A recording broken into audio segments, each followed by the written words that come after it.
All right. So speaking of things that are asked in every interview, we've talked about touring, and one of the people we have to bring up, obviously, is Frank Zappa, who I'm a massive fan of. I do have a couple things I want to ask you about with Frank Zappa. In a separate interview I saw of you, you told the interviewer that sheet music is physically painful to you, and which I think is hilarious because everybody who's played with Zappa has an audition story. They have a story of, oh, he put this music in front of me. We interviewed a musician who auditioned for Zappa, and he played the bass part, and then Zappa in the middle of the song took the sheet music from him and put the flute part in front of him and told him to read it, the bass player.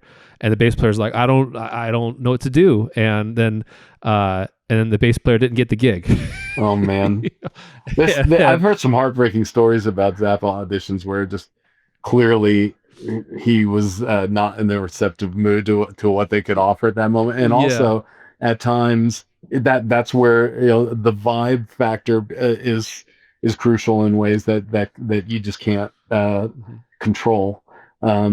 But I got lucky in that regard because I didn't grow up with developing my reading skills that way. I could read because my only musical training was formal musical training was organ lessons, and so I had these organ books of music and it was all standards from the 30s and 40s, which are all really dense harmonically, really. The chord structures in all those old standards are crazy, with the notes and the chords really packed tightly together, and chord key changes, and just like beautiful, elegant movement from this crazy chord to that crazy chord, and just the way you do that tells a story, and all that stuff is masterful. And that type of songwriting is a little less common these days. Back then, just like this, the standard condition of the hit parade, the top 40 was just one freaking masterfully constructed song after another. Bunch of tritone substitutions in 2-5-1s going everywhere, but done really well. Exactly, really smartly. So it's the shame of my life as a musician that I wasn't more formally trained, to the extent that I if you put a chart in front of me, it becomes the old joke. How do you get a guitar player to turn down? Shut up. Yeah. So I can read. I just can't sight read like somebody who spent 4 years at Berkeley. Yeah. Well, what was your audition with Zappa like? I know you kind of snuck up on him a little bit. Yeah, as far as I understand the story is you called in to his management and said, like, I know a bunch of Zappa songs and I'm ready to go at a moment's notice. And then he called your bluff and you went and auditioned. Is that exactly how it went? That's essentially it. It wasn't his management. It was his business office. And it was a guy working in the office named Jerry Fialka, who I'll always be eternally grateful to, because he believed me when I said that I could play Frank's music on guitar and keyboard, and that I also sang, and that I was familiar with all of his work because I was obsessively listening to it all the time, and I had taught myself to play a lot of it. But at that point, and at no point did I ever make the claim that I knew how to play all of it. But I just did say that I am I'm familiar with the entire catalog from a listening standpoint. It lives inside my head inescapably, and I've learned and I've taught myself to play a bunch of it enough to know that I can continue teaching myself to play the rest of it. So Frank called me back the next day and said, "What? And I don't believe you. Do you know how many songs that is?" And I said, "Yeah, they're all right in the next room." And he said, I don't believe you. Get your ass up here and prove it. Is exactly what he said. Yeah. So, and at that point, I just started panicking, because it's like, do I really know this music as well as I have just claimed to? And I was living in San Diego, and the audition was in LA, and my brother Marty drove me from San Diego to LA, and I was in the back of the car trying to play every Frank Zappa song in a 2.5-hour car ride. This can't be done. And No, no. and Marty could see in the rear view mirror that I was visibly panicking, and he pulled off the road. We were on the freeway. He pulled off the freeway and turned around and looked at me and said, "You'll never be more ready for this gig than you are right now." And I thought there was like a deep wisdom to that, Yeah. it instantly calmed me. And so at that point, by the time we got to the rehearsal studio, I was like, I felt light. I was in an unusually good mood, thanks to my brother having said that. And since I was playing the guitar in the back of the car, and I didn't put it in the case. I just like walked out of the car into the rehearsal room with the guitar in my hand, and, and Frank looked up and said, "Hey, nice case." And he told me to plug into Ike Willis's amplifier, Oh man. and just started naming songs. He had told me a few songs on the phone that he wanted me to practice.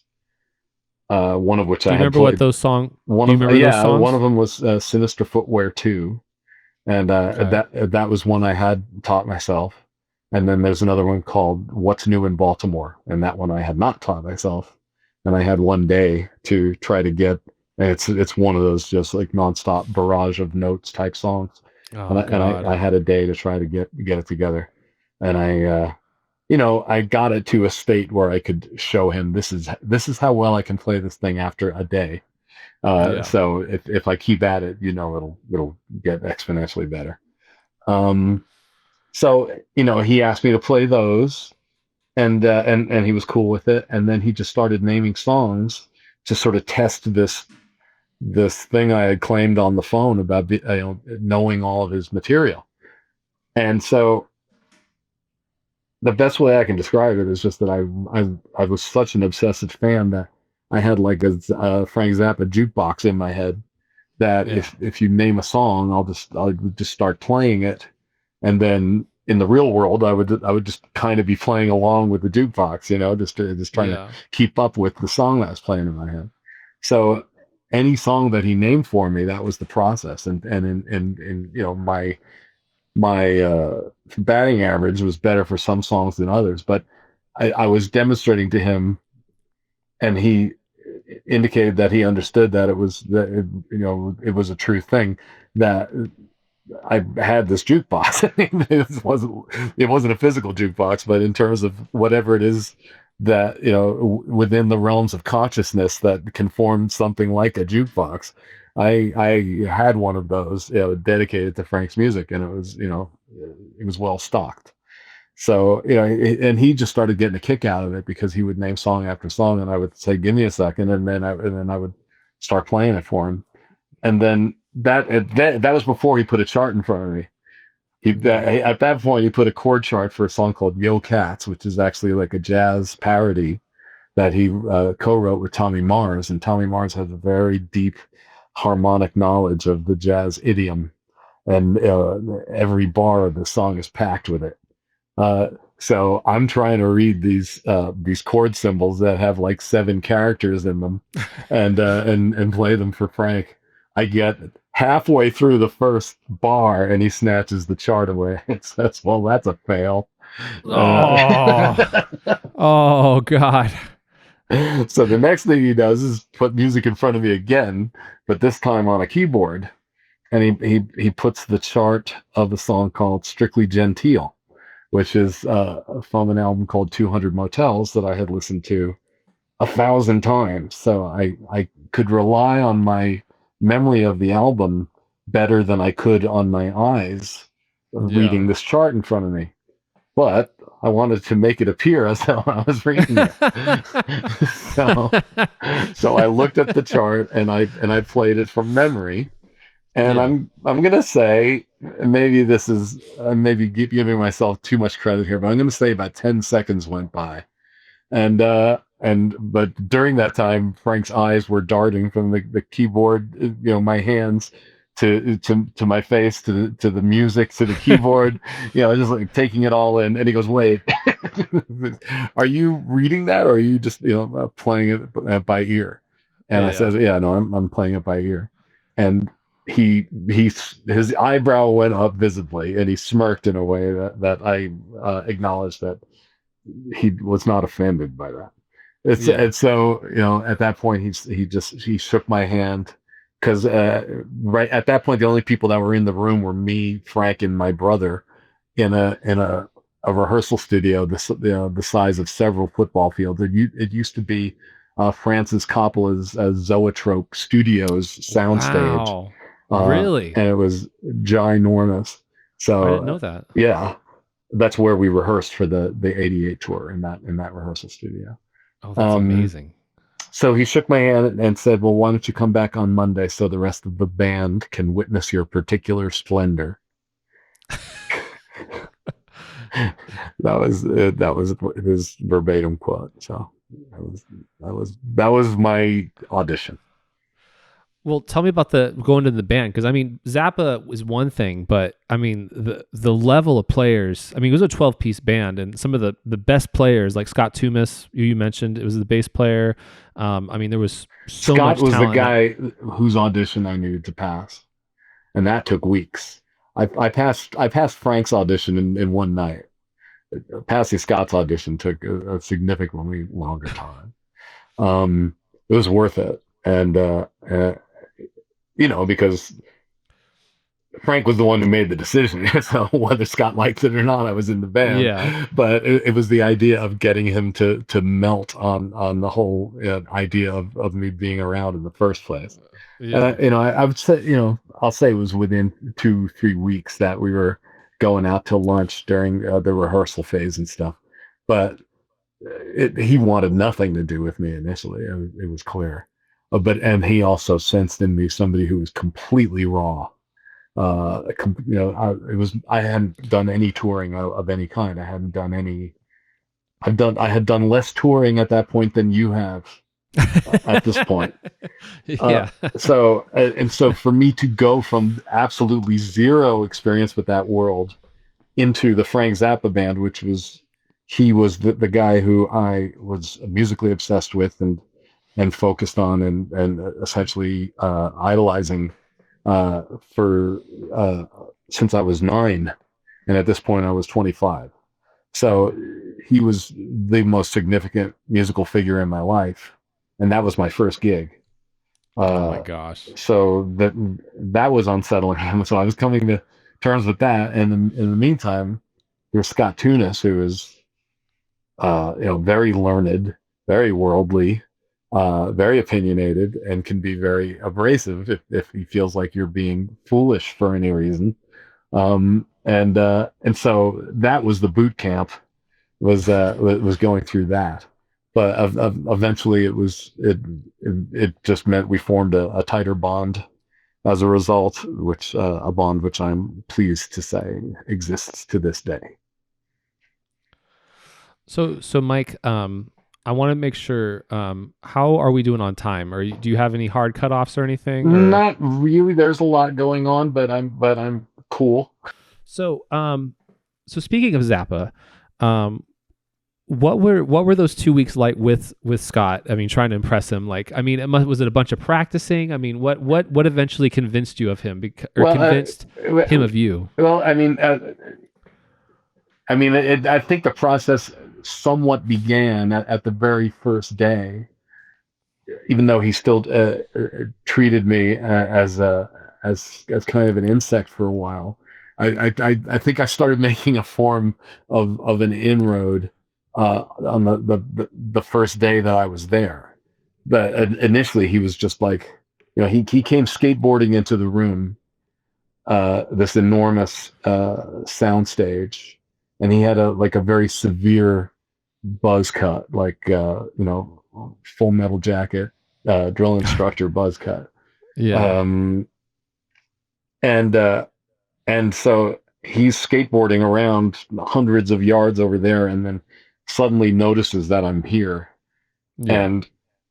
And I was very young, and I was very, very unworldly, so he comes skateboarding directly to me, at a rapid clip, and stops right in front of me, and I go, "Hey Scott, my name's Mike Keneally. I'm a very huge fan of your playing, and I'm really pleased to meet you."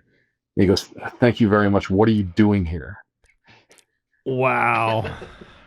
Wow. And I said, "Well, Frank has just asked me to play in the band." And Scott goes, "Oh Jesus!" And he skateboards away. It just like fires away as fast as he Yeah. can. So I'm just sitting there I'm sitting on top of my amplifier, just, quietly playing to myself. And then he comes skateboarding back and he goes, "Do you know the song To Mercy Dueen?" And right away, this felt like a test because that was a song that had not yet been released. It was an unreleased Frank Zappa composition. So if I say I don't know the song, then I'm willfully concealing how much I know about Frank's music from Scott Thunes. If I say I do know the song, I'm admitting to a member of the Zappa organization that I'm intimately familiar with a bootleg recording of Frank Zappa music.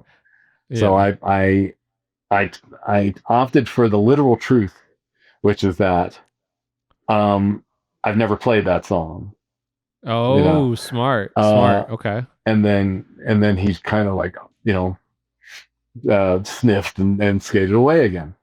Yeah. At that point, I felt like, okay, he just sort of uh, shined me on because I didn't know enough. So I'm gonna practice this song. And so I start I start push the button for Tamersha Doing on the jukebox in my head and start playing along with it. And I'm playing unamplified. He's hundreds of yards away. There are people having at least 17 people having conversations between him and I at this point. He on the other side of the soundstage yells, "You know it!" and then comes rapidly skateboarding back again, and then at a lightning pace starts calling off fret positions. First string fifth fret, first string sixth fret, first string eighth fret. Just like rattling off the melody, telling me how to properly play the melody to Mercy Doing. So we had I don't know how you would describe that moment, but he it was good. It was good. It was a good thing I chose to play the song. But he still would choose opportunities to belittle me.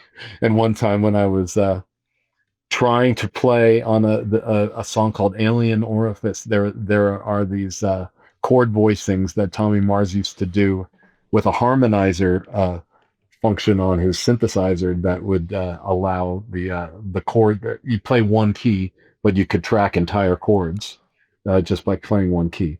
I was trying to do that manually, and it didn't sound good.